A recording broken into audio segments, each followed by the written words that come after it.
नमस्कार दोस्तों, मैं दिलीप कुमार। दोस्तों, बीपीएससी टीआरई 3 के अभ्यर्थियों को फ़ोन करके पैसे की मांग की जा रही है। और जो लोग फ़ोन कर रहे हैं वो कह रहे हैं कि हम बीपीएससी ऑफिस से बोल रहे हैं, आपका नाम ये है, डेट ऑफ बर्थ ये है, पिता का नाम, एड्रेस, सारी जानकारी, अभ्यर्थियों से संबंधित सारी जानकारी सही बता रहे हैं वो लोग, और पैसे की मांग कर रहे हैं। ये कर रहे हैं कि इतना पैसा दीजिए, आपका हम टीआरई 3 मेरिट लिस्ट में नाम शामिल कर देंगे। इस तरह का फ़ोन एक दो अभ्यर्थियों नहीं बल्कि हजारों अभ्यर्थियों के पास आया है। अलग अलग नंबरों से फ़ोन आ रहा है और लगातार रोज़ फ़ोन आ रहा है।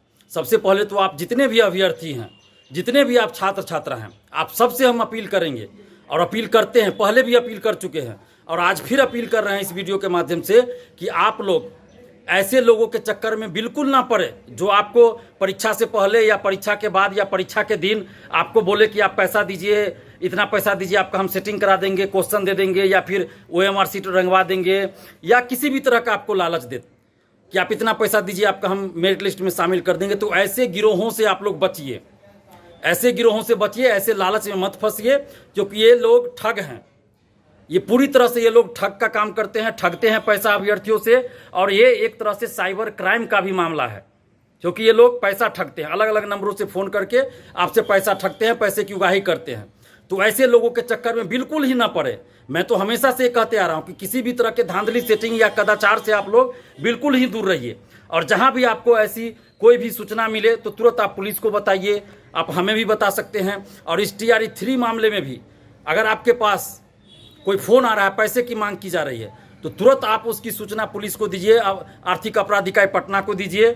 आप हमें भी बता सकते हैं, आप हमें बताइएगा तो हम भी पुलिस तक, आर्थिक अपराध इकाई तक आपकी बातों को पहुंचाएंगे। जैसे कल कुछ स्टूडेंट्स के पास फ़ोन आया था तो हमने आर्थिक अपराध इकाई को इसकी सूचना दिया। तो आप लोग को भी जागरूक होना पड़ेगा और ऐसे लोगों को मुँह तोड़ जवाब देना पड़ेगा जो फ़ोन करके पैसा मांग रहे हैं।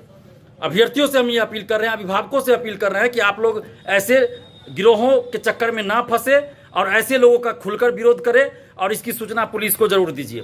लेकिन साथ ही हमारा सवाल बीपीएससी से और सिस्टम से है, सरकार से है कि आखिर इन लोगों के पास डाटा कैसे आ जा रहा है, अभ्यर्थियों का डाटा कैसे आ जा रहा है।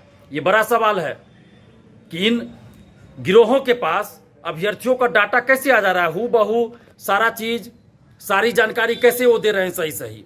तो इसकी जांच होनी चाहिए कि क्या इस खेल में ये जो फ़ोन करके पैसे की मांग की जा रही है, ठगने का काम किया जा रहा है, तो ये जो ठग गिरोह है, ये गिरोह कहाँ से संचालित हो रहा है, कौन कर रहा है इस गिरोह को संचालित, और ये कहाँ से चल रहा है, इसकी जांच होनी चाहिए। क्या बीपीएससी ऑफिस के अंदर से चल रहा है या बीपीएससी ऑफिस के बाहर से चल रहा है, कहाँ से ये खेल चल रहा है, इसकी जाँच होनी चाहिए। हालांकि अभी कुछ देर पहले बीपीएससी के द्वारा एक नोटिस जारी हुआ है जिसमें बीपीएससी ने ये स्पष्ट रूप से कहा है कि बीपीएससी के द्वारा इस तरह का कोई काम नहीं किया जा रहा है और बीपीएससी बिल्कुल साफ सुथरा है और इस तरह का जो भी काम कर रहा है, ऐसे लोगों की सूचना आप पुलिस को दीजिए या बीपीएससी को दीजिए, उस पर कार्रवाई होगी। और बीपीएससी का परीक्षा संचालन जो है बिल्कुल अवैध है।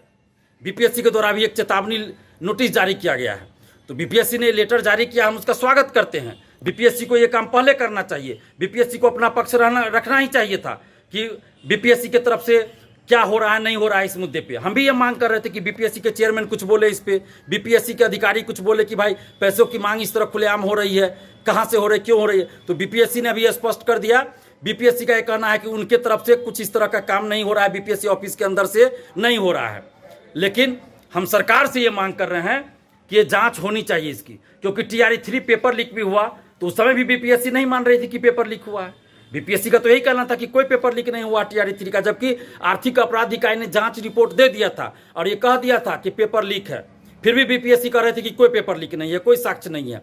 तो हम ये सरकार से ये मांग कर रहे हैं कि ये डाटा कहाँ से लीक हो रहा है, इसकी जाँच होनी चाहिए। कहाँ से ये खेल चल रहा है, बीपीएससी ऑफिस के अंदर से चल रहा है या बाहर से चल रहा है, इसकी जाँच तो होनी चाहिए ना कि कहाँ से ये खेल चल रहा है, बिहार से चल रहा है या बिहार से बाहर से चल रहा है।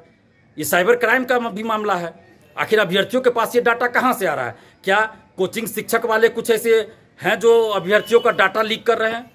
ये जो गिरोह है, पैसा वसूली गिरोह जो है, क्या वो ऐसे गिरोह को ये कुछ कोचिंग शिक्षक वाले भी कहीं डाटा तो नहीं दे रहे हैं? क्योंकि कोचिंग में भी लोग एडमिशन लेते हैं तो वहाँ सारा डिटेल देते हैं और एक जो कोचिंग में पढ़ते हैं स्टूडेंट, एक स्टूडेंट से टीचर बोलते हैं कि आप किस क्लास का फॉर्म भरें नहीं भरें, सारा डिटेल रखते हैं। बहुत सारे कोचिंग वाले जो खासकर पेपर लीक में, धांधली सेटिंग में संलिप्त रहते हैं, जो गलत काम में संलिप्त रहते हैं, वैसे शिक्षक तो अभ्यर्थियों को एडमिट कार्ड तक रखते हैं। तो क्या कहीं कोचिंग वाले भी तो ये डाटा लीक नहीं करे? इसकी भी जांच होनी चाहिए। मैं ये कह रहा हूं कि कौन है शामिल, ये बात सामने आनी चाहिए, क्योंकि जब तक जांच नहीं होगी ये पता नहीं चलेगा कि कौन कर रहा है, कहां से ये खेल हो रहा है।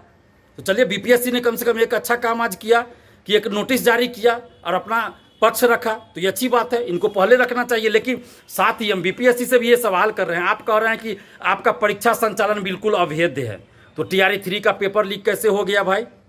कैसे पेपर लीक हो गया, आप जवाब दीजिए। और 270 लोगों को अभी तक आपने प्रतिबंधित क्यों नहीं किया? इस चेतावनी नोटिस में बीपीएससी का ये कहना है कि अगर कोई अफवाह फैलाता है इस तरह का कि पैसे लेकर नौकरी दे दी जा रही है बीपीएससी में, या जो भी इस तरह का पैसे लेकर काम हो रहा है, अगर कोई अफवाह फैलाता है तो उस पर कार्रवाई होगी, कोई पैसा देता है तो उस पर कार्रवाई होगी। तो मेरा ये सवाल है बीपीएससी से कि 270 लोग जो हजारीबाग से पेपर लीक में ही पकड़े गए थे, आर्थिक अपराध इकाई ने अरेस्ट किया और उसी आधार पे परीक्षा भी रद्द हुई, जेल भेजे गए वो लोग, उन लोगों को अभी तक आपने प्रतिबंधित क्यों नहीं किया? तो बीपीएससी से हम ये मांग कर रहे हैं और बीपीएससी के चेयरमैन सर से ये मांग कर रहे हैं कि आप पेपर लीक में संलिप्त उन लोगों को 270 एवं अन्य जो भी लोग संलिप्त थे सबको प्रतिबंधित करिए, प्रतिबंधित करने की हिम्मत दिखाइए, तब जाकर आप पे विश्वास होगा। नहीं तो आप पे विश्वास नहीं हो रहा है, किसी को बीपीएससी पे भरोसा नहीं हो रहा है। क्योंकि बीपीएससी TRE 3 पेपर लीक के समय भी ये बात आई थी कि पेन ड्राइव का कोड बीपीएससी का अधिकारी ने बताया, तो कौन अधिकारी था भाई वो? क्यों नहीं उस पर आज तक कार्रवाई हुई? हम बीपीएससी से ये मांग कर रहे हैं कि TRE 3 पेपर लीक में संलिप्त सभी लोगों को प्रतिबंधित करे, और नीतीश कुमार जी से ये मांग कर रहे हैं कि जो पैसों की मांग की जा रही है, इस पूरे मामले की जांच हो और कौन इसमें संलिप्त है, कौन गिरोह संलिप्त है, जो भी संलिप्त हो, चाहे कोई भी हो इसमें संलिप्त, उन सब पे कठोर कार्रवाई की जाए, लाखों शिक्षक अभ्यर्थियों के साथ न्याय किया जाए।